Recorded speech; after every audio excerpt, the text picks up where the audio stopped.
Morning. Good morning. Our invocation this morning will be led by Larry McKenzie. Thank you, Eric. The strength of Toastmasters is in its members. It is not in strength in numbers, but strength in our actions.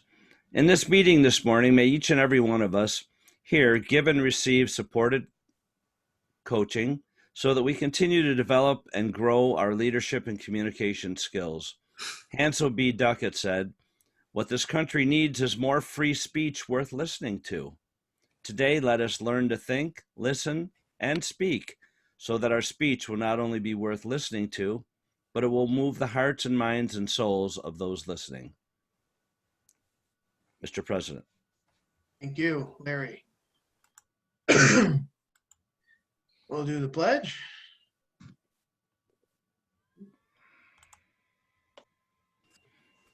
I pledge allegiance to the flag of the United States of America And to the republic for for which it stands, one one nation, nation, under God, indivisible, with with liberty and justice for all. Thank you, Larry. Good morning, fellow Toastmasters, and we have a guest this morning. Yeah, two guys. Two guests. We have Jamal. Is that I pronounce it right? Good morning. No, my name's Jamil. Jamil. Yeah. Good morning, Jamil. Thank you. Glad to be here. Where are you from exactly? I'm from Buffalo, New York. That's where I am right now. And I was invited here by Samir. Great. Oh, we're glad to have you along for the meeting this morning. Thank you. I'm glad to be here. Welcome. I just want to say thanks to all who came to the socially distanced picnic on Sunday. And we want to thank Margot for her wonderful hospitality. We had a wonderful time. And to everyone who did not come, we did miss you. So thank you to all who have come on Sunday. Are there any announcements from the floor? All right. I do have one, Eric. It's Larry. On Tuesday morning or early afternoon, we presented a program to the Rotary because Rotary will be also teaming up with Toastmasters with some programs. And we were invited by Tracy, and Mom was our speaker that day, Jackie. And I must say that Jackie gave a phenomenal speech, probably one of the better speeches that I've seen Mom give. And she said that she was extremely nervous about it. But I tell you, if that works for being nervous, she did an awesome job. But I just wanted to let everyone know that we had participated with the Rotary Club in regards to a demo meeting and different things also. So back to you, Eric. Thank you, Larry. That's awesome. It's good to represent the Rotary Club. When did they meet, Larry? That is a Tracy question. That's a Tracy question. All right, I'll get in touch with her. Well, if there are any other further announcements, I'll turn the proceedings over to our Toastmaster of the day, Len Thornton. Thank you, Eric. Good morning, everyone. Little housekeeping first as we go here. We're missing our grammarian. Ryan has not joined us yet. So do we have any volunteers? Anybody that would like to be, ooh, Kate, I see your hand up. You got it, Kate. Thank you much. And a gesture master. Alexis must be sleeping in today. Anybody care to look at our gestures and comment at the end of the meeting? I could be the gesture master. Thanks, Samir. Appreciate it. Anytime. Okay, those to Phil. We are good to go. I will begin, so I don't forget, with our general evaluator. We have Lawrence Egger today filling that role. Larry, will you please explain this role and your duties today? Larry Egger. Lawrence. My mother used to call me Lawrence whenever I was bad. I'll just mark that down on my sheet. And a middle name too? Yeah, that was when I was really bad. Good morning, everyone, and thank you, Mr. Toastmaster. I'll be your general evaluator today. I'll be evaluating the evaluators and the overall tone of the meeting, and I will report back at the end of the meeting. Mr. Toastmaster. Thank you, Larry. We've had our invocation. Our word master today is Thomas Heldwine. Tom, what's our word today?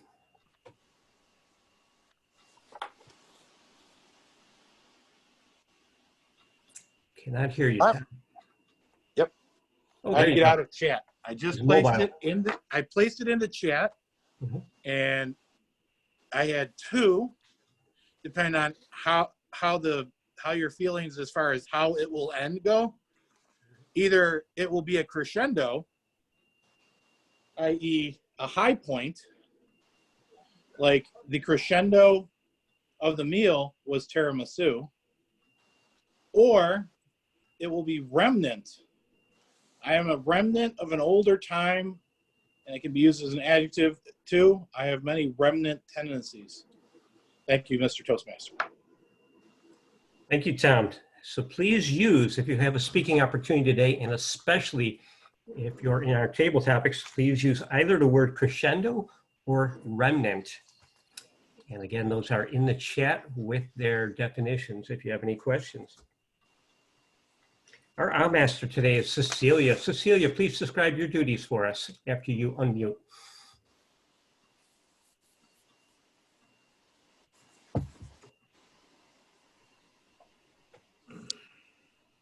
One more time, you had it. You're still muted, Cecilia. Cecilia, we can't hear you.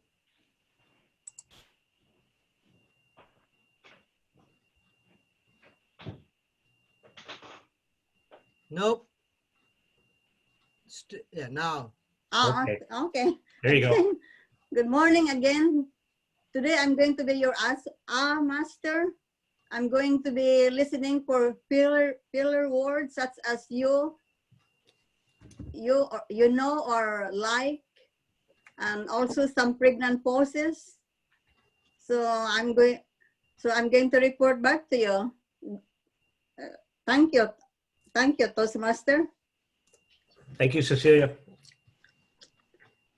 Our grammarian this morning stepping up for Ryan is Kate Banks. Kate, please describe your duties for us. Thank you, Mr. Toastmaster.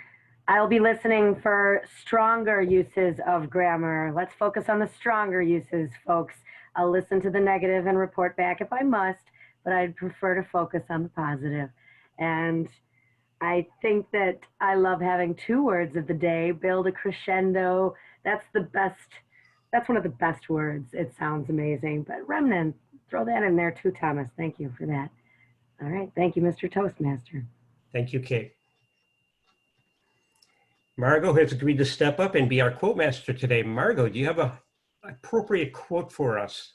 Actually, I have two quotes for you this morning. And there's an for you, Cecilia, because it's awfully early in the morning, about dealing with the remnants or the crescendo, whichever way you want to look about the situation we're in. Now, right now, we cannot change the direction of the wind, so we have to adjust our sails. And number two, if you're falling down, just stand up, adjust your crown, and walk on, Mr. Toastmaster. Thank you, Margot.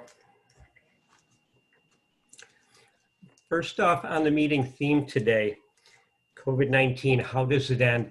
I didn't mean for that to come off as negative or too serious. We're going to try and keep things light today, and I'm just going to give you guys some more tools in my fodder to help us deal with all the uncertainty that we're facing here, because you have to be able to laugh about things. And toward that end, our jester today is Gerald Stevens. Gerald, make us laugh. Good morning, fellow Toastmasters and our guests. Hopefully these two jokes will build up to a crescendo of laughter today.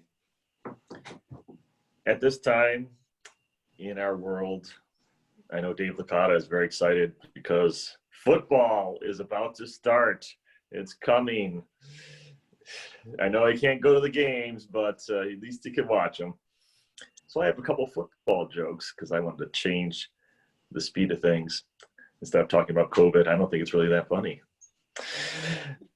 Why was the tiny ghost asked to be a part of the Bills? They needed a little team spirit.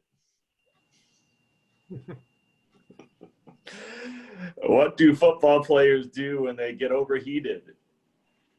They get closer to the fans. Fans. The second one's a little better, I guess. And that's what I have for you today, Len. Thank you, Gerald. Appreciate it. Our gesture master today will be noting all our nonverbal communications is Samir. Samir, please explain your duties in full.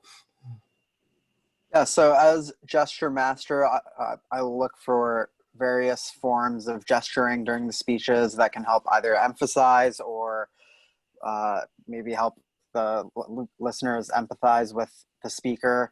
And I will be reporting back on those forms of gestures, which I'm not doing so well myself right now because it's hard to on a Zoom screen, but everyone will do the best they can, I'm sure. Thanks.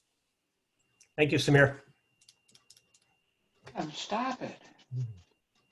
Our quiz master this morning is Marty Johnson. Marty, please describe your role. Thank you. Oh, there we go.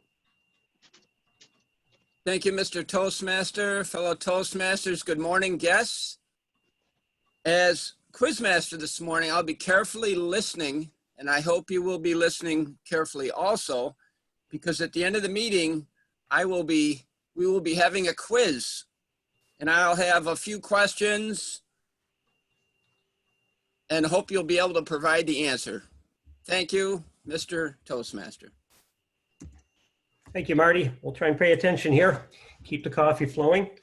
And last but not least on our duties, support duties, is our timer. President Eric, please describe your role today. Thank you, Len. Good morning, fellow Toastmasters, most welcome guests. As your timer today, I'll be timing all table topics, speeches, and evaluations with table topics from 1.5 to 2 minutes, prepared speeches normally 5 to 7, and evaluations 2 to 3 minutes, and I will be updating everybody periodically throughout the meeting. Mr. Toastmaster. Thank you, Eric. Okay, COVID-19, how does it end? My goal today with this theme is to dispel some of the myths. As you all know, we're in an election year, and certainly with all the uncertainty about this pandemic, there's been a lot of misinformation coming across the airwaves, social media, even people passing it along to their families. I sincerely wish that it hadn't become a political thing, that it was treated as a true health crisis that it is. But sadly, it has become politicized quite a bit. Now, I'm an information junkie and I search out multiple forms of information, and I kind of feel I have a sense for the inherent bias of different reporting agencies and so on. I use for my information on the pandemic, Johns Hopkins Center for Health Security, who publishes daily statistics and graphs and so on, and a lot of feature articles, as well as the New York Times daily coronavirus briefing. But also I look at dozens of other things. I actually read the studies when they come out, evaluate how credible they are, what they're actually saying, as opposed to what politicians think they're saying, and so on. And I've also noticed a few things here. There's been a great lack of leadership and a really lack of understanding of what the end game is. How does this all end? First off, it ends with fewer deaths if everybody wears a mask. I mean, that's tried and true. That's the one thing that everybody should be in agreement on. But sadly, that's become a red versus blue thing. Germany and South Korea adopted a universal mask wearing from day one back in January. And their curves in terms of infection rates are far lower than most other developed countries. So I just want to put that out there. We get different information from the World Health Organization, the CDC, the FDA. The FDA has to approve a vaccine when it's finally developed and tested, and when it's gone through phase 3 trials. So they'll be the deciding one. A lot of experts agree that's not going to happen until early next year. You'll see announcements that vaccines are available. Well, being available and being tested as safe and effective are two different things. If you put out a vaccine that ends up killing people or gives people a false sense of security that they're truly immune and they're not, that can do more harm than good in a pandemic. Russia has come out with a vaccine which is not yet cleared phase 3 testing. They're calling it Sputnik 5 because they like to believe that they've beat us as they did getting to outer space. But again, the effectiveness of that is open to interpretation. We'll have to wait and see. This is not the normal way that drugs progress. We go through 3 different phases of testing for a reason. And there have been horror stories when that process has been shortened. So I'll show you some cool videos and some graphics in a little while, but at this point, let's move on into our table topics, our impromptu speaking portion of the meeting. And our table topics master today is coming from the suburbs of Boston, is Mr. Tom Moran. Tom, take it away. Thank you, Mr. Toastmaster, and good morning, fellow Toastmasters. First off, I should mention that I've been getting a flash on my screen that says unreliable internet connection, and the screen goes off every once in a while. I still have the audio, but the screen goes off every once in a while. So bear with me if something does happen technically along those lines. For our, I guess our first question today was, I've been seeing a lot on the news about dating while you're on under the COVID-19 rules and regulations. Now, I know many of the Toastmasters are already with someone and they would have no reason to be dating at this time, but one individual comes to mind who might have some light to shed on that whole process, and I see she is available this morning for a comment. So Jennifer, could you talk a little bit maybe about dating while on the internet, and have you met anyone? Is there anyone that perhaps, is there something you want to share with us? And don't forget to use I'm sure you can use the words crescendo and remnant of those words today. So please help us out. Okay, so you know the last person that I talked to about dating is my mom, but that comes before I talk to Toastmasters people about dating. That's my experience. So thanks for asking that question today, Tom. Way to really like crescendo my blood pressure this morning. Dating is a tough topic, right? I hate dating. I don't like internet dating particularly, and I almost never do it, which is why you might be surprised to find out that I've been dating during the pandemic. Oh. I know, this is shocking. Mm-hmm. No, it was not Tinder, Eric. Anyway, I actually met someone at a meat raffle. Oh. Because that's the place where you meet someone. Don't worry, it was pre-pandemic. There were no masks involved because nobody was wearing masks at that point. But yes, I've been dating and it's been an interesting experience. And for the record, I saw an article this morning and I almost started laughing. It actually said that you should be wearing a mask and avoid kissing while dating. I haven't been doing that, guys. I'm sorry, but I just don't think that's realistic. You can only take the mask thing so far. And although, Len, I do think that the masks help, from preventing the spread of COVID, I'm not really willing to wear a mask in all cases, particularly if I'm trying to have a relationship with someone. Anyway, this is an embarrassing topic to talk about at 7 a.m. So thanks for that, Tom. I really appreciate it. I think I used the word of the day. Have a good day, everyone. Thank you, Jennifer. I appreciate you. Yeah, this is all about speaking, and contemporaneously while you're on the spot, sort of thing. You have to come up with answers and such. So, Anne Marie, I believe, is Anne Marie still here?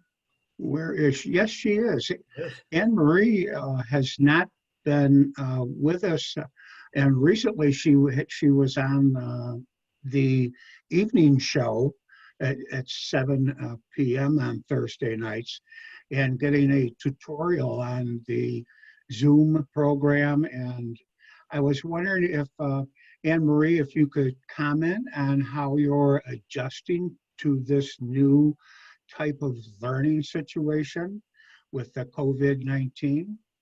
And don't forget to use either one of the words today. I'm assuming if you use either one, you'll qualify. So please, Anne Marie.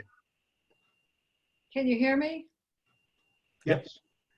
Thank you so much for that opportunity, Tom.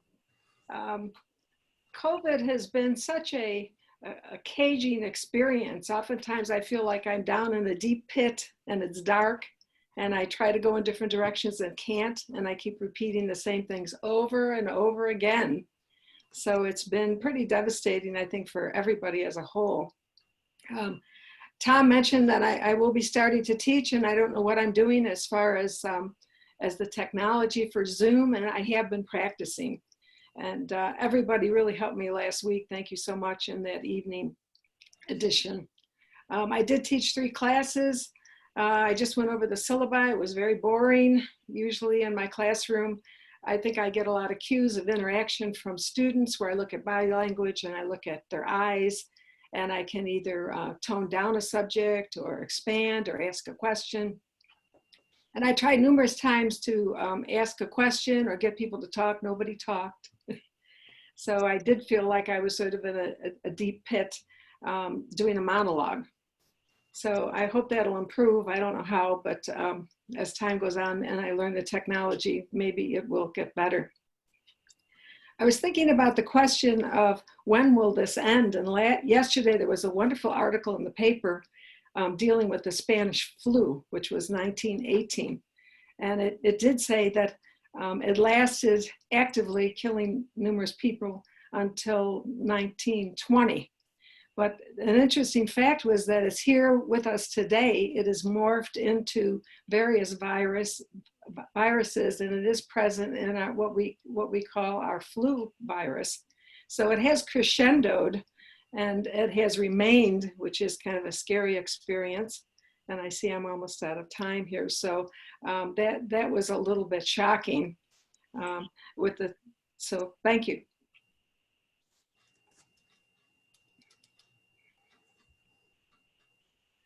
Thank you, Anne Marie. Now, our last contestant today was, did I see Joe B here today? Good morning, Joe. How are you? You should turn your speaker on because you will be addressing something with regards to COVID-19. Now, I want to keep this light, so I'm sure you have many stories to share, lighthearted tales about being quarantined and socially distancing yourself from people. So could you share with us a couple of lighthearted stories about your COVID-19 experience? Joe B, thank you. What's the word of the day? There are 2 words of the day, crescendo or remnant. So if you use, I guess, either one of those, you would qualify as the contestant or a competitor today.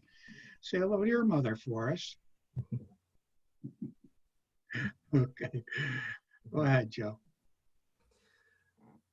Well, it was actually nice having time off from work, time to relax, but I did a lot of work around the house, like yard work, that sort of thing, while I was off, and watched a lot of TV and watched a lot of Netflix, I have to say, and did a lot of reading too. But the crescendo finally came when I was finally called back to work, which is, and I of course work at the Summit Center in Gettsville. Just the staff was back, not the kids. So while we came back, we did a lot of cleaning, we did a lot of getting materials together, a lot of laminating, that sort of thing. So we finally got the students are going to be coming back next week. Not all of them, just half them. Normally we just have 8 kids in the class, but we're going to have just 4 at a time, like for 2 days and then another 4, another 2 days. And then the one day we'll just be planning or cleaning, that sort of thing. So I'm looking forward to getting back in the swing of things next week when I do finally go back full time again. I've been off the last 2 weeks because it's summer, because it was a summer break. So wish me luck. A lot of the kids that come back are going to be somewhat discombobulated because of all the time they've had off.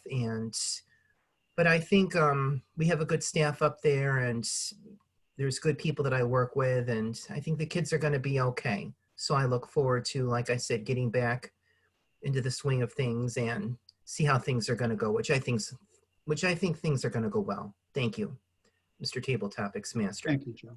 Mm-hmm. So could I have Thomas with a word master report? Thomas?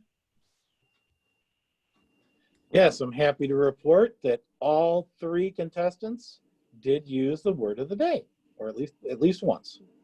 Okay, so our contestants qualified for the word. Now, how about the timer? I'm searching here for a timer. What would that be? Eric. Raise your hand. Oh, is it Larry? Eric. No? Okay. Timer report, please. Yes, Mr. Table Topics Master. Jen came in at 1 minute and 57 seconds. Dr. Linhart at 2 minutes and 7 seconds.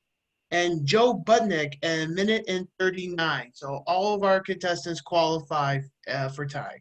Mr. Table Topics Master. Very good. Thank you. And now back to our Toastmaster of the day, Len Thornton. Thank you, Len. Thank you, Thomas. Appreciate that. You'll see the poll up on your screen now. Please take a moment to vote for either Jen, Anne Marie, or Joe, and you'll see the results tabulated there.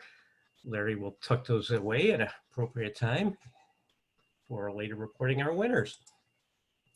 Now, one of the things that's been in the news recently are people and politicians disputing the COVID number of deaths in the United States, and also saying that perhaps doctors or coroners are falsifying the cause of death, saying it's COVID when it's not. I have a short video which describes cause of death and how exactly that the medical professionals determine that and what's put on the cause of death. Let me share my screen and show you that.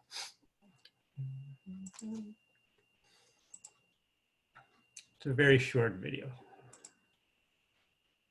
All right, let's keep talking about this. I'm ready. So let's say you have COPD. You're walking around, you get COVID, you get an exacerbation of your COPD so bad you go in the hospital, the inflammation in your lungs gets really bad, you need to be intubated, you go to the ICU, you develop acute respiratory distress syndrome, you develop respiratory failure, and you die.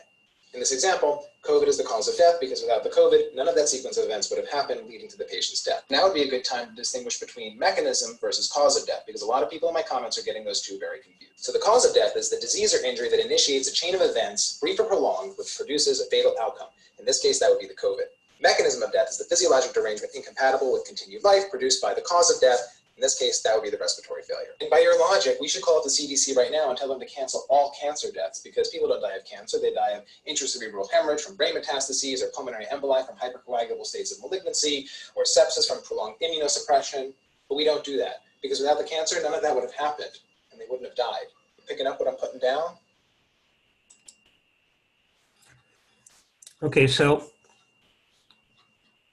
the sequence goes like this. If you have the COVID symptoms, regardless of if you have another comorbidity, some other factor, if the COVID brings upon a sequence of events which kill you, you died of COVID. Just because it lists COVID and other things on your death certificate doesn't mean that you didn't die of COVID, okay? So the official count in the US is somewhere around 185,000. Don't believe politicians saying that's really 9,000. Those are the death certificates which show COVID only, where they couldn't find another underlying factor. The actual number is probably much greater. If you look at the number of people who die in a given year between January and August, and you compare it to this year, we're well over 200,000 people died as a difference. So, and there's a lot of factors, and that's even taking into account that people have been driving a lot less, so car fatalities would be down. So trust reliable sources. Don't fall for the hype, the election year gimmicks, the misinterpretation of statistics. Just do a little research, and don't just take things at face value, especially in these times here. With that, let's go into our timed speaking portion of the meeting. Our first speaker today is Carol Ann Halstead. She'll be evaluated by Nancy Ferry. Nancy, can you please explain Carol's goals and objectives today? Thank you, Mr. Toastmaster. Appreciate that. Welcome, fellow Toastmasters. Today I have the privilege of evaluating Carol. She is working from connecting with storytelling. Carol Ann is focusing on using stories in a speech or creating a speech that is a story. She may use any type of story, personal, well-known fiction, or one of her own creations. Mr. Toastmaster, do you have her title? I do indeed. This is a 5 to 7 minute speech? Yes, it is. Okay, great. Thank you very much, Nancy. Speaker number 1, Carol Ann Halstead. Let me take you on a sea cruise. Carol Ann.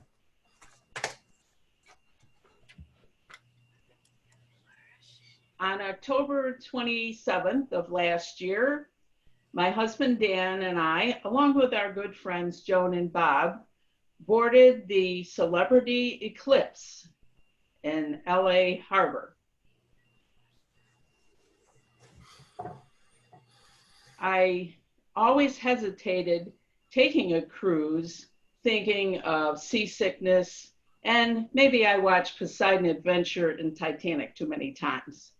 But our friend Joan sold cruises for a living, so she convinced us to go on a couple cruises, and actually this cruise was our third with them. When we boarded, the first thing you do is take the elevator, which is an experience because it's clear glass, so you get to see a lot of the ship as you're going up the elevator. So we got to our cabin, and shortly after that, you have the safety drill where everyone goes to the area that they would go to in case of an emergency. And the crew makes sure everyone is accounted for in this drill. Now, I know everyone has heard about the variety of food on these cruises. In our case, every morning we had breakfast delivered to our cabin, and we sat out on the balcony to have that. And lunchtime was at the Ocean View Cafe. It was a buffet with a cornucopia of choices. At night, we ate in the Moonlight Sonata. And there you felt very special because you had a waiter who seated you, pulled out your chair, put the napkin on your lap, called you Madame and Sir, and often remembered what beverage that you liked. The day was full of many activities. We usually went to the morning lectures. One was a planetary scientist who talked about everything from Mars to the stars. Another day, we listened to an expert on the history of rock and roll who talked about Elvis, Roy Orbison, the Everly Brothers, and also got to the Beatles.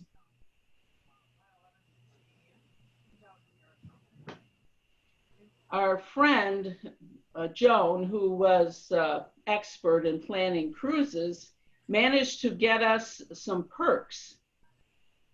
This was a free drink package, free internet, $300 of onboard credit that you could use for that or shore excursions. And so that was, an advantage of going with someone. She managed to get us a room in the concierge section too, which meant along with all the food you had during the day, they did bring you snacks at 2 o'clock in the afternoon every day. The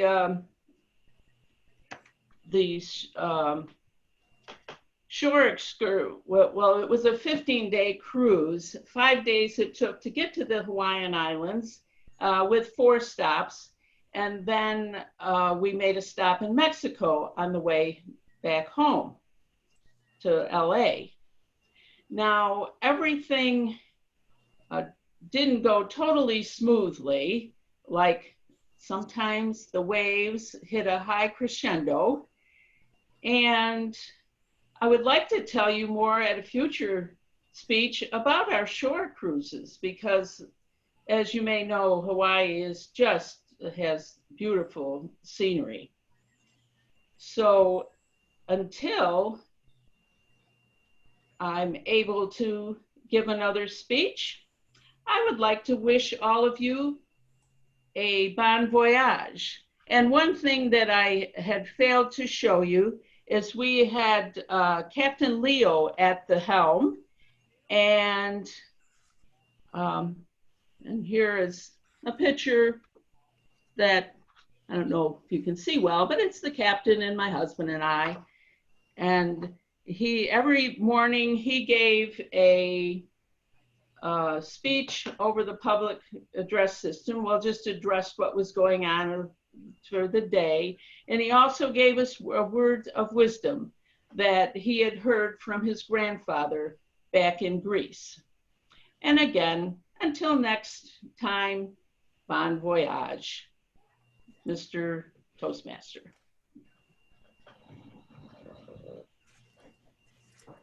Thank you, Sylvia.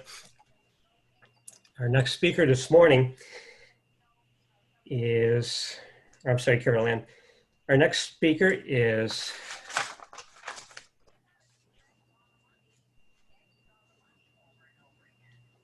Sylvia Baptiste. Her evaluator is Mike Licata. Michael, please explain Sylvia's goals and objectives this morning. Thank you, Mr. Toastmaster. Fellow Toastmasters and our guests, good morning. Sylvia this morning will be speaking on the pathways to connect with your audience speech. The purpose of this project is for the member to practice the skills needed to connect with an unfamiliar audience. Mr. Timer, the time is 5 to 7 minutes, and I do believe you have your title, correct? I do indeed. Thank you very much, Michael. Please welcome speaker number 2, Sylvia Baptiste. I love New York. Sylvia Baptiste. Mr. Governor, people are leaving New York State not to do with the weather. I heard that the other day on the news and I thought that was hilarious. We are leaving New York State because we have bad weather. Does anyone believe that? I don't. It could be a political speech that I'm doing today, but it isn't meant to be. As a baby boomer, retirement is just around the corner, sooner than farther. I have been asked by coworkers, I have been asked by my sisters at lunchtime, I have been asked by my sons at certain dinners. So when you retire, are you going to leave New York State? I don't even have a retirement date yet. My husband has worked 33 years so far with the New York State Corrections. And if you ask him today, he would say he has 3 more years. We're just not sure what month yet. Do we wait to his birthday? Do we wait to end the calendar year? That's another topic. But to leave New York State due to the weather, it is just crazy. And he is just talking nonsense. I love the 4 seasons that we have. You start, with spring after a cold winter, and the first day that you have a 50-degree weather, you see everyone outside with sweatshirts on, light jackets, cleaning up their yards, neighbors you haven't seen from the whole 3-4 months of long wet winter, and you catch up on the news, what's going on. Spring is short, we know that. And one morning you'll hear the birds singing and you'll hear the kids out more playing. And then you'll notice buds on the tree, flowers popping in your garden, and you're ready to plant and you're just ready to move on. Like I said earlier, I kind of got distracted here, sorry. As I said earlier, the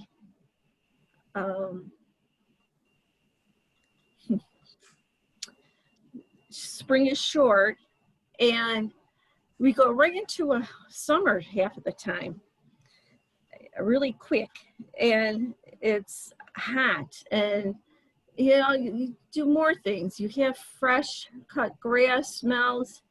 You have people outside at picnics, gatherings, even though we are told not to.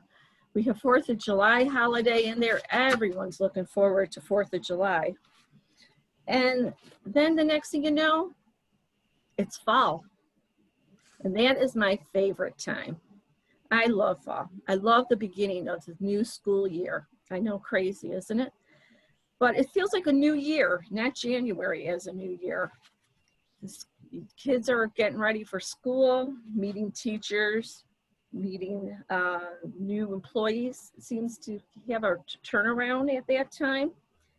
You have Indian summer, cool, warm days, cool nights. And then you have the foods that go with the fall. You have a lot of cinnamon and spices smells in the house. People don't mind cooking. And I do look forward to that first homemade pot of homemade soup that I make, or chili. It just feels so good to eat that. Of course, Halloween is my favorite holiday. I take Halloween over any holiday. And you see the kids starting to get dressed up for the spirit of Halloween. People are just more friendlier to me than Christmas. Christmas is too commercialized. You have the different fruits and vegetables from in fall than you would have in the summer. A whole new change. Then we go into winter. Could you imagine, just close your eyes and think about this. You have the white snow, the first snowfall, and things are covered. And even if you open up your door, it seems so quiet, peaceful out there. It is so nice. I know after the 20th time of cleaning off your car with the snow and ice, you're probably saying, can't wait till spring comes. And it does. It comes and we're back through the whole cycle again, getting outside with the nice 50-degree weather. We don't have tornadoes. We don't have hurricanes. We don't have flash flooding. But a couple snowstorms is not really a big issue anymore. We are labeled since the blizzard of '77 of being having terrible weather, and it isn't. 1-2 storms. Western New York has been pretty mild. So I'm thinking, do I really want to leave Western New York? There's so many things to do in Western New York. I like the history. I like the restaurants, of course, you can see that. I love my family is here. Why would I want to leave? And, you know, you accommodate for that cold weather and the snowstorms. You learn to deal with it, and you dress for it, and you modernize your house for it. You buy generators if you lose power.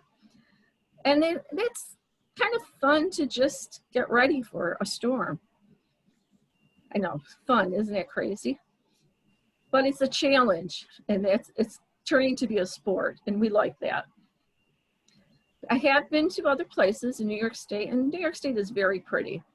We've lived the first 5 months of our marriage in Westchester County, went to West Point, went to an Army and Temple game, went to many places along the Hudson River. Talk about a beautiful place in the fall with the leaves changing. You just can't beat it. We have gone to see Roosevelt's house on Hyde Park. His neighbors are Vanderbilts. Very nice, many things to do. The history around there is just spectacular. We're starting to explore the Finger Lakes regions, and I'm not sure where I want to live after I want to retire, if I even want to move. But I would really like to find a small community, something like a Lewiston, but not as populated, but have a lot of things going on weekends. So I would like to tell Governor Cuomo, stop telling the world we are leaving due to the weather. It has nothing to do with it. There's other issues. And if you have business closing and moving, the people will follow. Thank you, Mr. Toastmaster. Thank you, Sylvia.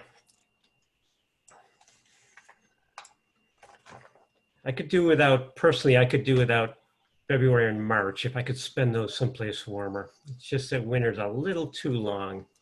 But I agree, I do like the seasons. We have wonderful summers here. That's the best kept secret. On to our third speaker today, who is Phil Russell. Thanks for stepping up into that role. He'll be evaluated by Charlie Deacon. Charlie, will you please give us Phil's goals and objectives this morning? Charlie Deacon.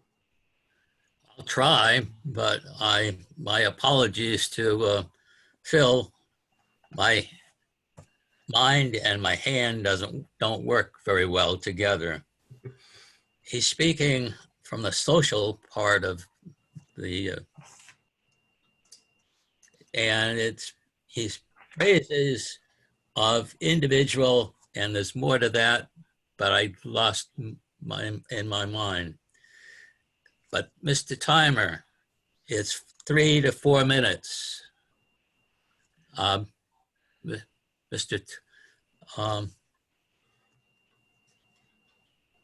to Len. Thank you, Charlie. Please welcome Phil Russell, speaking this morning. Consistent and persistent. Phil Russell. Consistency, persistency. This organization that I'm going to talk to you about has nothing but that.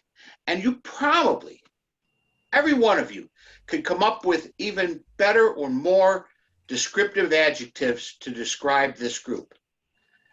What group am I talking about? I'll tell you.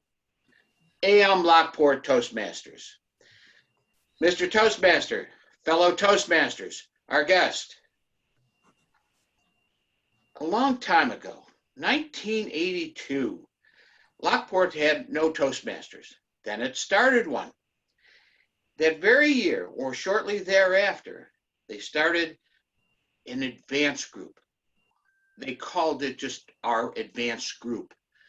We didn't have no association with Toastmasters. In fact, Toastmasters told us we couldn't do what we wanted to do, which was give 5 speeches, 5 evaluators, get credit for it. No, you have to have a real meeting. So we continued on. We met at the Best Western. We met at the Dale first, the Best Western, then went to Friendly's. We had a long stay there. Then to Tom's Diner. Now where are we? We are in virtual reality. Holy mackerel. Talk about persistence. I'm telling you something. We've changed and we've grown every time. We have become better with every change that we have had. Tom's Diner is the worst place in the world to give a speech. But you know what? It's the best place because it's the hardest place and you learn from that. We have come to a great crescendo in this. Other organizations have dropped out. They've not even been able to succeed.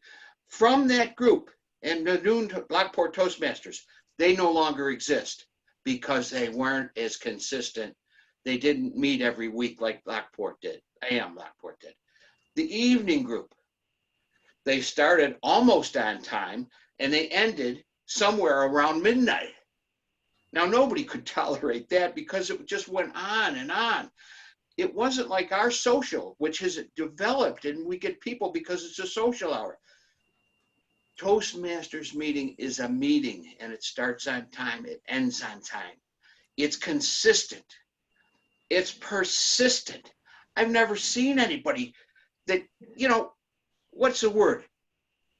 It's worth getting up for. Somebody made that up. I think it was Jackie. It's great. I get energized. It builds my day to a great crescendo starting in the morning, and it's unbelievable. This organization is one of the best organizations in Toastmasters, bar none. I'm telling you that, and I believe it. More importantly, it's one of the best overall organizations. I belong to Lions. I've been in other groups, professional groups. This one is the best. You know why? Persistency and consistency. Mr. Toastmaster.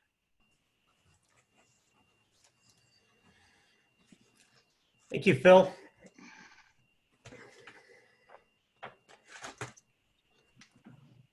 Can we now have a timers report? Eric, how did our 3 prepared speakers do this morning? Well, as I went off the air after an internet malfunction, I couldn't even finish on both speeches.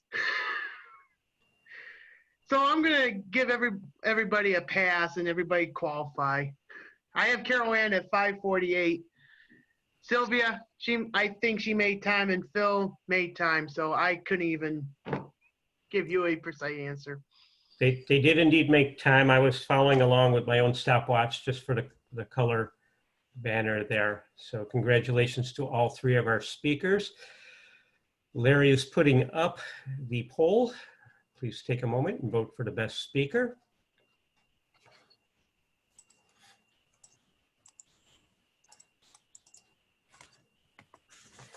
Now, one of the things crucial in any health emergency, especially the pandemic, is testing. I think the biggest criticism of our country is we didn't really hop on board with that, and we didn't hold the testing companies accountable.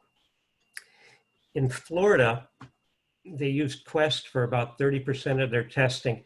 And while they did report to the individuals being tested and the doctors, they didn't report to the state for months later in about 75,000 cases. So the governor of Florida has banned all testing through Quest, and he has to find some other way to supplement that 30% of the testing that had been being done there. And about a month ago, Bill Gates came out and said that the testing is just farcical in this country right now, with people waiting up to 2 weeks to get their results back. From the time you get tested, if you have to wait 2 weeks later, are you supposed to be quarantining then? How can you know if you're exposing other people? It's absolutely absurd. And his idea was that if you get your test back in 24 hours, the testing company gets paid in full. If you get it back in 48 hours, they get half. Beyond that, they don't get paid. That would have forced the testing companies to ramp up their capacity, report in a more appropriate time frame, and make it a useful tool. And I don't think it has been as useful a tool as it could have been throughout these first 6 months of the pandemic. Now, a story just out, Germany has come up with a reliable home test where you just get a drop of blood from your finger, put it on a swab, and then you send it back in the mail. Then you can go online and see your results quickly. I think something like that should have been pushed a long time ago, and that would have given us some visibility in this pandemic here. Without testing, yes, when you test more, you do find more cases, but the cases already existed. You just have some visibility.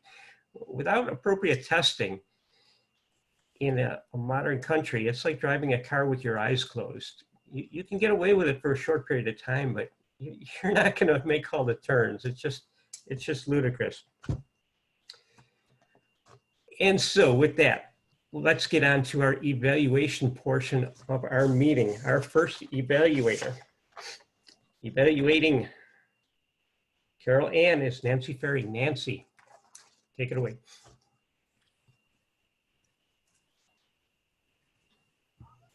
Okay. I am up at camp this week and the background is not great and the lighting isn't great. So, but here I am. I am so happy to be able to evaluate Carol Ann.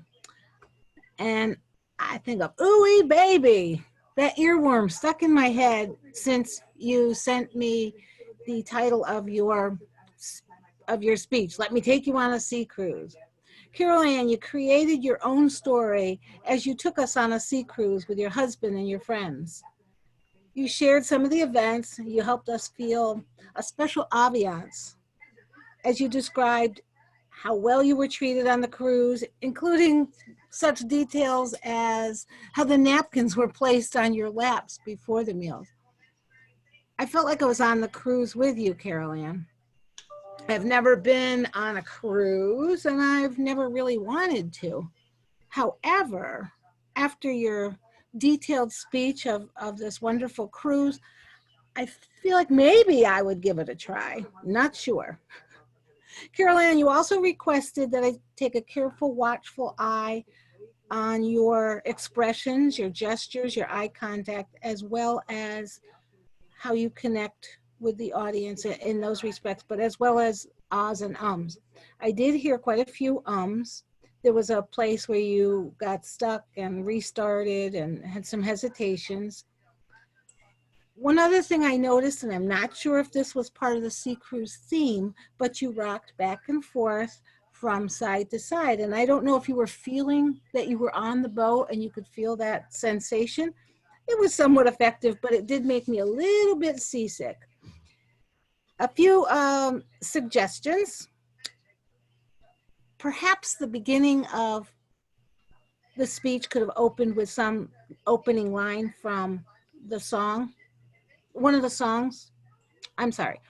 opening lines from the song, Take Me on a Sea Cruise. Also, check your background. Adjust your camera too so that we're not looking up at you. And Carol, you used the word of the day, crescendo, and ended your speech with a crescendo of bon voyage. Great ending for a sea cruise. Now, I know that you know how to drive this boat. Thank you, Carol Ann.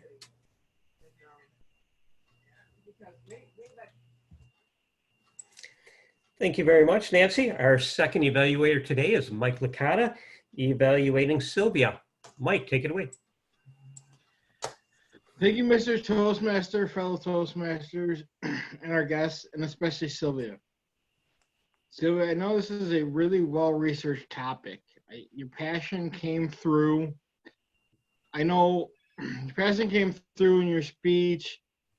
I know it's always a tough decision when it's time to retire to see what you and your husband end up doing. I know with kids all over the country now, that also plays into your decision when you do finally decide to retire and figure out where you're going to go in the future. But I think you did a good job of trying to sell staying in New York State. I know there's a lot of factors besides the seasons, but the overall structure was great too. You had a beginning, a middle, and an end. And I think that's one thing that a lot of us, when we go to write our speeches and go to present our speeches, is things we forget about. But overall, I think you did a great job of presenting a complete speech. Some of the changes I would make, is everything is harder on Zoom.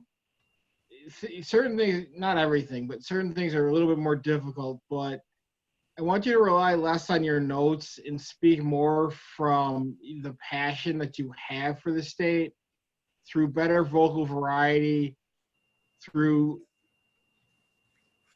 just to show that passion for you, for your desire to stay in New York State after you retire. I think you have to do a better job too of making eye contact with the camera. It's everything we have to get used to in this new reality. I think that you did a solid job, again, of presenting a beginning, and middle, and end. I think that you and your husband have several tough decisions coming up, but I do want to congratulate you on you finding ways to enjoy your retirement once you get to that point. And I do have to give you a lot of credit. It was well researched. The passion was there. And I do want to wish you luck going forward in your Pathways journey. Mr. Toastmaster. Thank you, Michael. I'm doing timer here as well, so. And on to our third evaluator this morning, Charlie Deacon, evaluating Phil Russell. Take it away, Charlie. Mr. Toastmaster, Phil Russell did a great job. When he first started, he was so powerful, and you I think it caught my attention. And then he went on to explain about really consistency and persistency in the fact of AM Lockport. He gave examples of AM Lockport, how we began and how when we changed, we're still persistent and consistent. And I liked his movements too. He would go in towards the camera, and his voice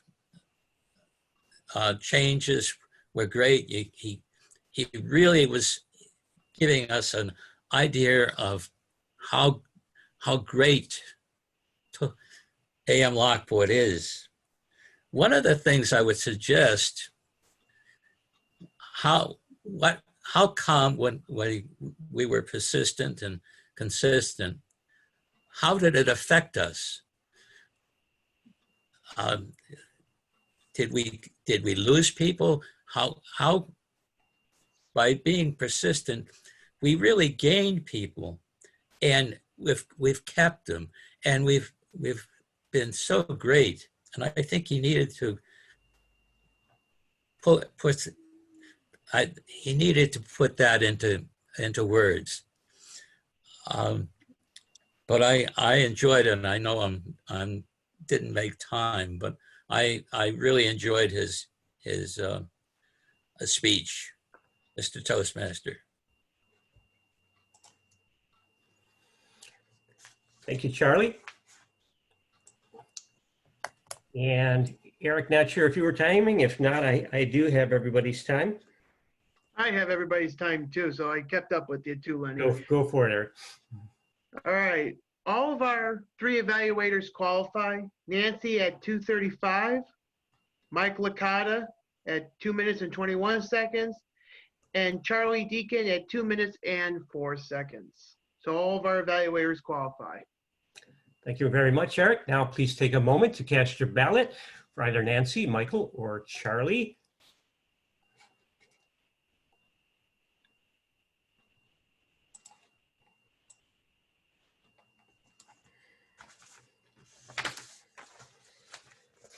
So where do we go from here?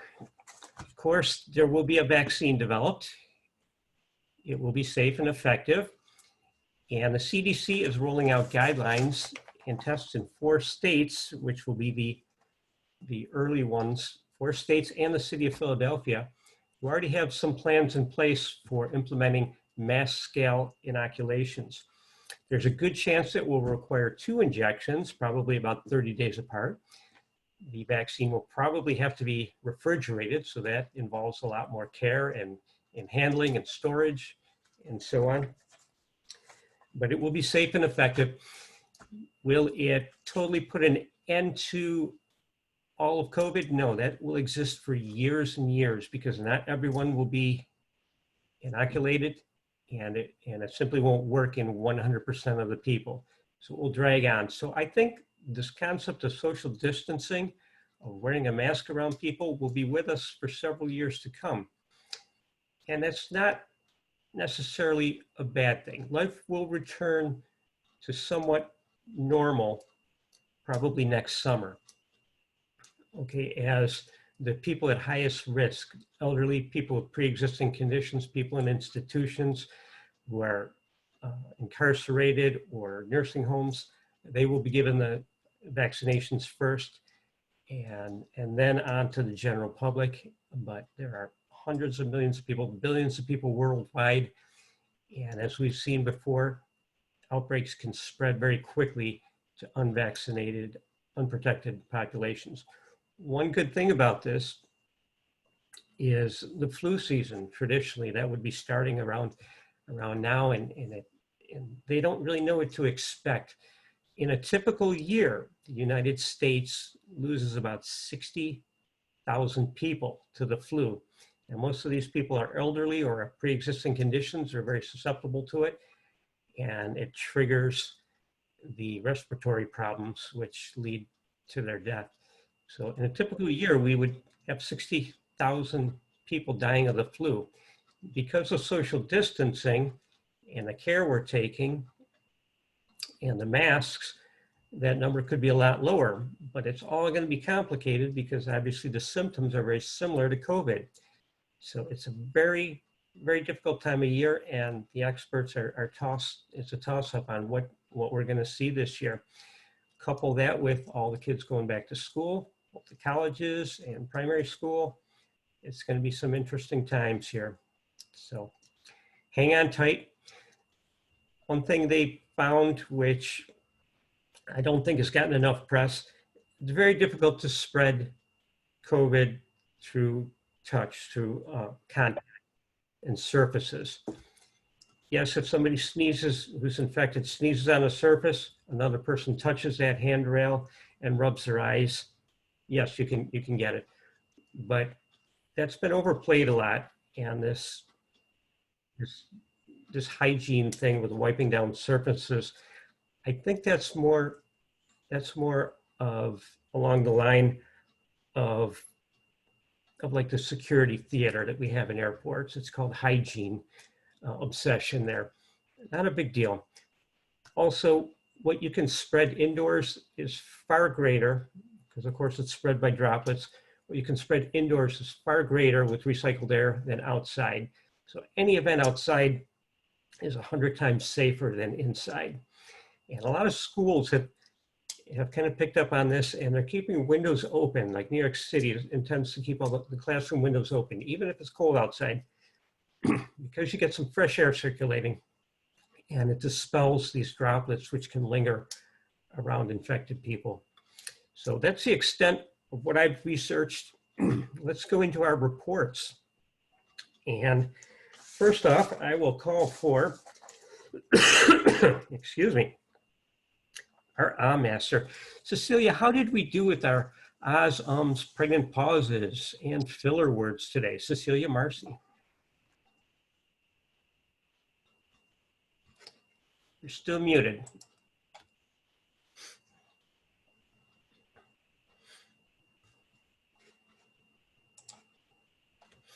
Okay.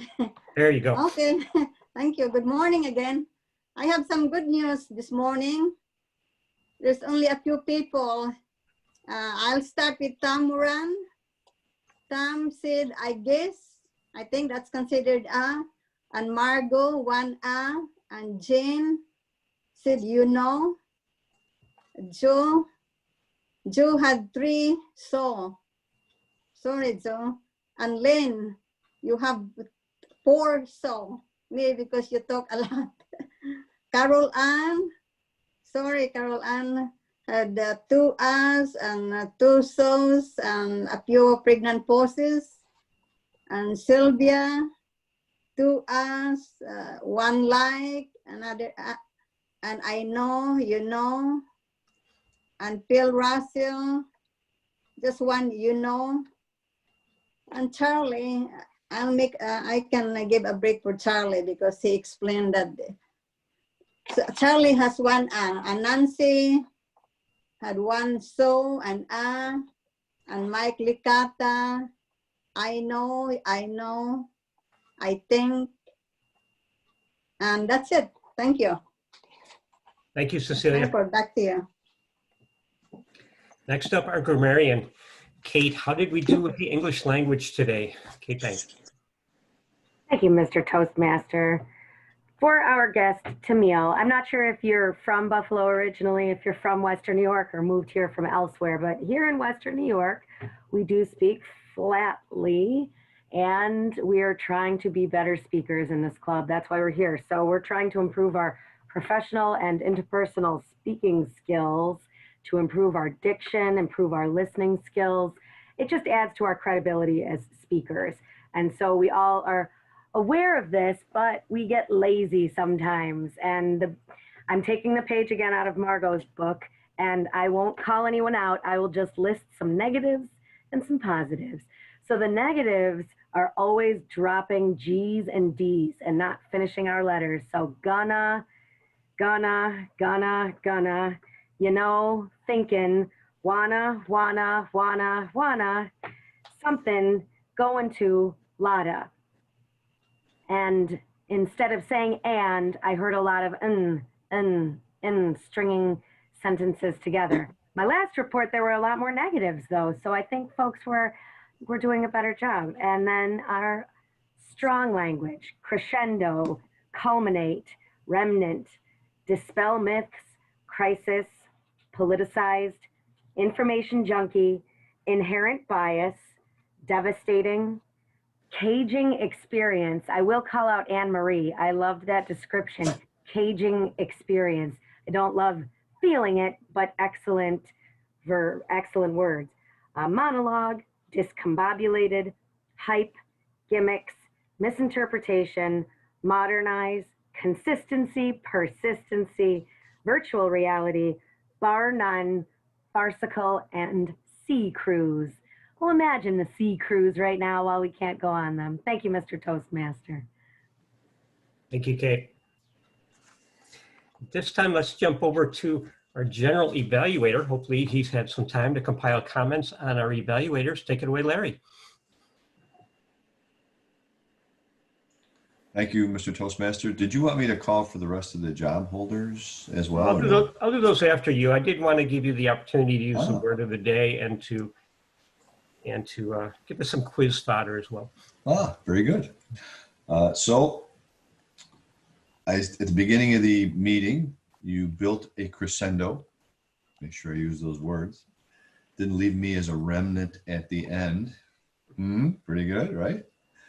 But overall, it was, I just, 3 words for your meeting, Len. It was smooth, it was steady, and it was informative. I liked the filler information that you put out there. I like the fact that you research. I'm an information junkie myself, watching and reading all about this COVID stuff. And there is a lot of politics, unfortunately. And I think you cleared up a lot of that misinformation by your filler information. That was very good.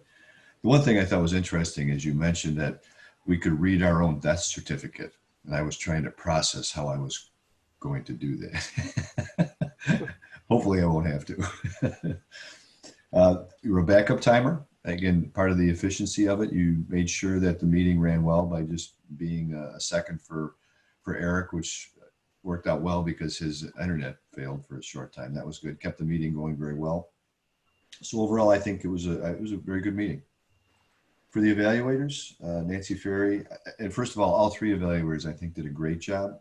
Each of them had a strong positive beginning, had some suggestions in the middle, and at the end, there was a strong positive ending. And I think that's important for all the speakers, that they know they did a good job. You learn from some things you need to change, but I think it's important to leave with a positive note. And I think all three evaluators did that. Specifically, Nancy Ferry started out with almost busted up into song, which I thought was pretty interesting to start. And she did dwell a little bit more on the changes than I might have at the middle, and her ending was a little bit short. But again, using the sandwich approach, it worked very well. And then Mike Licata, same way, did strong positive, good suggestions, positive ending, and the same with Charlie. And just overall, I thought, again, just to repeat myself, it was a very good meeting, well hosted, and good job. Thank you, Larry. Our gesture master today was Samir. Samir, how were we with our nonverbal communication? So it was a pretty good meeting overall for gestures. I think some folks did not exactly get the memo. For table topics, Jennifer had some gestures indicating the surprising nature of her question that was interesting. Anne Marie did not have too many gestures, but a good sense of focus. And I think a lot of times people will be using their eyes and maybe their facial expressions more so. So I think that hopefully is something she can continue to broadcast to her students, because the focus was definitely there in her face. Joe and Len, Mike Licata and Charlie Deacon and Nancy, I couldn't really see any specific gestures. Carol, she had a few, in her speech, she had a few gestures that did convey a sense of the motion of the cruise, but there could have been more. So it was a good effort, but definitely something to build on. Sylvia had good facial expressions, a few regular gestures, nothing too emphatic. Phil Russell, he was the first person who really emphasized with his gestures, his speech. I thought he did an excellent job. He had his hands on his hips, when he was kind of criticizing, and then an emphasis when we got to Tom's Diner, as well as other good facial expressions, pointing, various things that were an exemplar of what good gestures should be. So I think his speech was the crescendo for our gestures this meeting. Thank you, Len. Thank you, Samir. I think it is very difficult to truly express gestures when we're not standing up as we do normally when we meet at Tom's Diner. And I think that's something maybe we should work on. I'm getting a light in here. That's not gonna work. Okay, so it takes practice. You gotta adjust your camera for your room, for your environment. Phil was able to stand up and give his speech, and that's a wonderful thing. It gives us so much more opportunity to express ourselves with our arms and our body language. But it's obviously a challenge on Zoom. So I call on everybody to experiment. You can see yourself even if you just start the Zoom session on your own. I call on everybody to experiment with standing up, with creating your background in your camera angles, in your lighting, so that we can stand up when we're fulfilling a role, and maybe work toward making that the norm on our Zoom meetings going forward. I'm going to try that as well. Quizmaster, Marty, you were taking notes here, and you're going to see if we were paying attention. Take it away, Marty.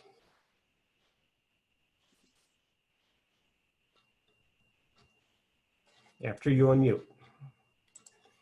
Who was the speaker at the Rotary Club at the demo meeting yesterday? It was from AM Lockport. Jackie. Jackie. Way to go, Jackie. Okay. What well-known university did Len Thornton mention that he gathered some information from? Johns Hopkins. John Hopkins, right on. Where did Jen Zappala meet a new friend recently? A meat raffle. Tinder? That was Eric. According to Anne Marie Lenhart, what was the time period or the dates in the early 1900s of the Spanish flu? 1918 to 1920. Right? Yeah, it ended World War II. Right? Yeah. When Len was talking about COVID, he had shared his screen and there was a doctor on there. And he mentioned something regarding COVID-19 being solely responsible for deaths at certain places, certain hospitals, and so on and so forth. Was it true or false that it was the deaths were mainly due to COVID? True. Was it true? Okay. I thought it was like pre-existing conditions, you said. So it's not necessarily COVID. COVID caused those pre-existing conditions, or was aided by those pre-existing conditions. COVID was the cause of death. Without COVID, they wouldn't have died. Got it. Thank you for the clarification. Yeah. Okay, moving on. I've got 20 seconds left. Carol Ann Halstead went on a cruise. What was the name of the cruise? It was a couples cruise on Celebrity. Celebrity, right? And I was going to ask Dave Licata for permission to use his name. I did in the chat, but I didn't hear back from him. Dave, can I use a little humor and use your name in part of this? Maybe. Why not? Go for it. Okay. Well, I gave the name away, but I was going to say, what famous Toastmaster appeared on the Celebrity Cruise and reached a crescendo when they sang the morning song to Carol Ann Halstead and her fellow crewmates? And it would be Dave Licata. Thank you, Mr. Toastmaster. Good day, everyone. Be my guest. You got nothing to lose. Let me take you on a sea cruise. Oh, Thank you, Marty. second verse. Oh, At this point, Worse than the first. at this point, I'd like to offer up a toast to my fellow Toastmasters. May we get through this pandemic with our brains and our bodies intact. Let us not fall for all the misinformation. Let us survive this election season and all the hyperbole and the misstatements. And let us go forward with a positive attitude. We'll get through this. hear, hear. Here. And with that, I will turn it back to our president, Eric. Well, before I do that, Lenny, we need a word master report from Thomas. Oh, right you are, Thomas. I'm sorry, the crescendo of our meeting, a wordmaster report. Take it away. Thank you. I'm here drinking my Purell. Good. We had a incredible wave of people who wanted to use crescendo over remnant. So that was interesting to put two words out there, and then a lot of people definitely preferred a crescendo, like Katie, Margot, Charlie, Marty, Larry, Samir, our three contestants for table topics, Jen, Anne Marie, Joe. You, Mr. Toastmaster, use as well.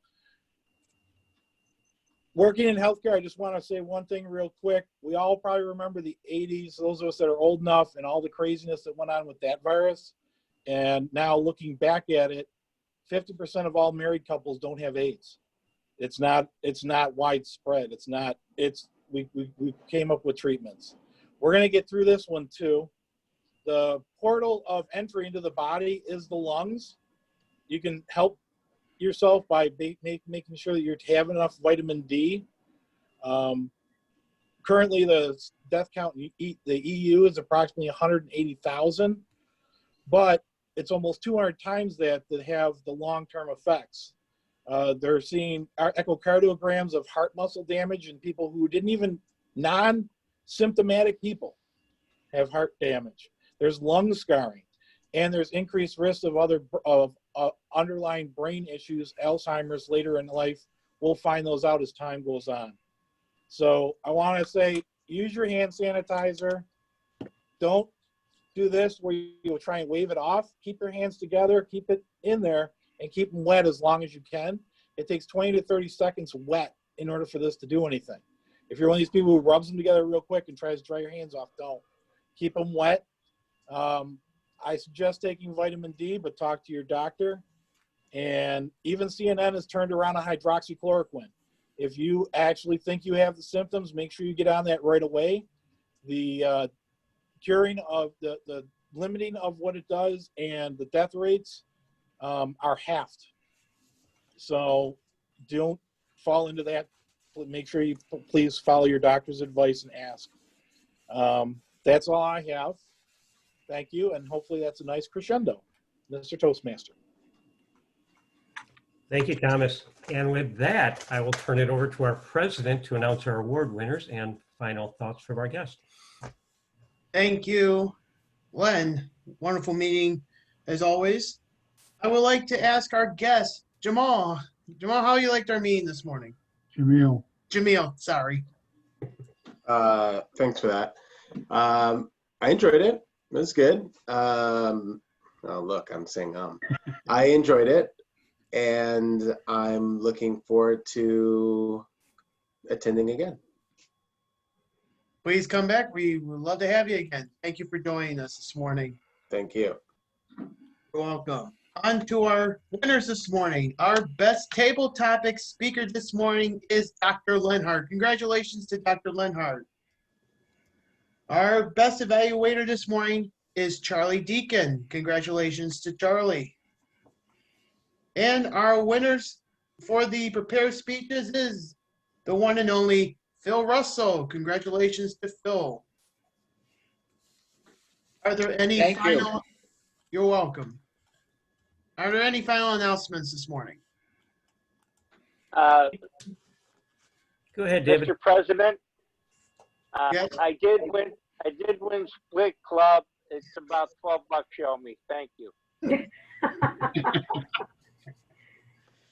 Aw, I miss Split Club. Aw. I know. We should do a virtual Split Club. Our Toastmaster for next week will be Carol Ann. Please let her know if you are able to fulfill your roles for next week also. Does Carol Ann have a theme for next week? Yes, it will be transition from summer to fall. All right. Look forward to the theme next week. And before I leave you, tonight is social hour. And I know Larry posted in the chat up the link. It starts at 7 o'clock, and we hope you can join us.